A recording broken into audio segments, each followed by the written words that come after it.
ഇത് ഇടക്കാലത്ത് കേരളത്തിൽ അരങ്ങേറിയ മനുഷ്യദൈവ തരംഗം. ഇങ്ങനെയുള്ള ഓരോരോ സംഭവങ്ങളും അരങ്ങ് തകർക്കുമ്പോൾ അത് ആഘോഷിക്കുന്നത് മാധ്യമങ്ങളാണ്.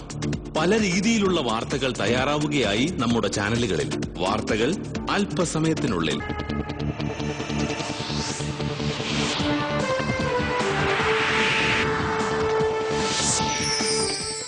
നമസ്കാരം, ഞാൻ രാധാകൃഷ്ണൻ. 38 വയസ്സ്, കല്യാണം കഴിച്ചിട്ടില്ല. പ്രധാന വാർത്തകൾ.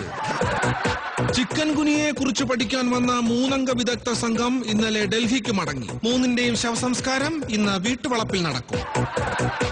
ഇനി പ്ലാസ്റ്റിക് സർജറിക്ക് കേരളത്തിൽ വിട. പ്ലാസ്റ്റിക് നിരോധനത്തിനെ തുടർന്നാണ് പ്ലാസ്റ്റിക് സർജറി കേരളത്തിലെ ആശുപത്രികളിൽ നിർത്തലാക്കിയത്. കൂടുതൽ വാർത്തകൾ വിശദമായി. കേരളം 3 പുതിയ യുദ്ധവിമാനങ്ങൾ പരീക്ഷണ പറക്കൽ നടത്തി. 1 എയിലും 2 സിയിലും 3 ബിയിലും പഠിക്കുന്ന കുട്ടികളാണ് ബുക്കിൽ നിന്നും പേപ്പർ വലിച്ചു കീറി പരീക്ഷണ പറക്കൽ നടത്തിയത്. ആളപായം രേഖപ്പെടുത്തിയിട്ടില്ല. മണിമലയാറ്റിൽ 50 വയസ്സ് പ്രായം തോന്നിക്കുന്ന യുവാവിന്റെ 4 വർഷം പഴക്കമുള്ള പാളക്കരയൻ നിക്കർ കണ്ടെത്തി. ഉണങ്ങാനിട്ടപ്പോൾ വഴുതി വീണതായിരിക്കുമെന്ന് പോലീസ് സംശയിക്കുന്നു. വേമ്പനാട്ടുകായലിലെ വള്ളംകളി കായലിൽ വെള്ളം കുറവായതിനാൽ NHലെ ഖട്ടറിലേക്ക് മാറ്റി. വള്ളം തള്ളിക്കൊണ്ടുപോയ തുഴക്കാരെ സൂപ്പർഫാസ്റ്റ് വെട്ടിപ്പൊളിച്ചാണ് നാട്ടുകാർ പുറത്തെടുത്തത്. സുനാമി ആധാരമാക്കി മുട്ടോളം വെള്ളത്തിൽ എന്ന കവിത എഴുതിയ കൂനിൽമേൽ തമ്പിക്ക് കടപ്പുറത്ത് വൻ സ്വീകരണം. 5 പങ്കായവും 3 കമ്പിവടിയും 4 നാടനടിയും തമ്പി സ്വന്തം ശരീരം കൊണ്ട് ഏറ്റുവാങ്ങി. തമ്പിയുടെ നില ഗുരുതരമാണ്. ഉത്സവപ്പറമ്പിൽ പാപ്പാനുമായി വാക്കേറ്റം നടത്തിയ മുണ്ടക്കൽ ശേഖരൻ എന്ന കൊമ്പനാനയുടെ മതം മാറിയ കൊമ്പനാന നാളെ പൊന്നാനിയിൽ നിന്നും നാട്ടിൽ തിരിച്ചെത്തും. സുപ്രസിദ്ധ പിടികിട്ടാപ്പുള്ളി കിച്ചു ഇന്നലെ പോലീസിന്റെ പിടിയിലായി. അങ്കനവാടിയിലെ പിഞ്ചുബാലൻ തങ്കപ്പന്റെ കയ്യിൽ നിന്നും ബ്രിട്ടാനിയ ബിസ്ക്കറ്റും കൂരവും അടിച്ചു മാറ്റുന്നതിനിടയിലാണ് ഇദ്ദേഹം പോലീസിന്റെ വലയിലായത്.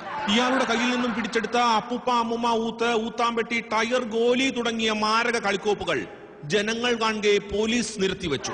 ജില്ലാ മജിസ്ട്രേറ്റ് കോടതിയിൽ ഹാജരാക്കിയ ഇദ്ദേഹത്തെ നാളെ രാവിലെ തൂക്കിക്കൊല്ലും. ഇനി ഒളിമ്പിക്സ് വാർത്തകൾ. ബീജിംഗിൽ നടന്ന ഓട്ട മത്സരത്തിൽ കേരളത്തിൽ നിന്നുള്ള ബിനു പീറ്റിക്ക് സ്വർണം ലഭിച്ചു. കിട്ടിയ സ്വർണം ഉടമസ്ഥന് തിരിച്ചുകൊടുത്ത് ബിനു സത്യസന്ധതയ്ക്ക് മാതൃകയായി.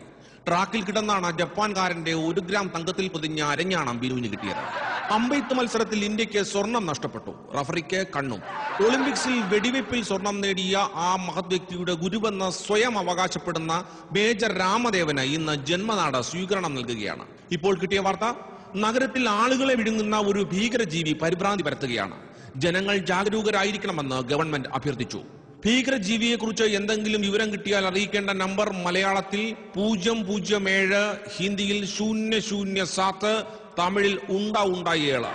വാർത്തകൾ കഴിഞ്ഞു. ഇനി മേജർ രാമദേവന്റെ സ്വീകരണ ചടങ്ങിന്റെ തത്സമയ സംപ്രേഷണം. നമസ്കാരം.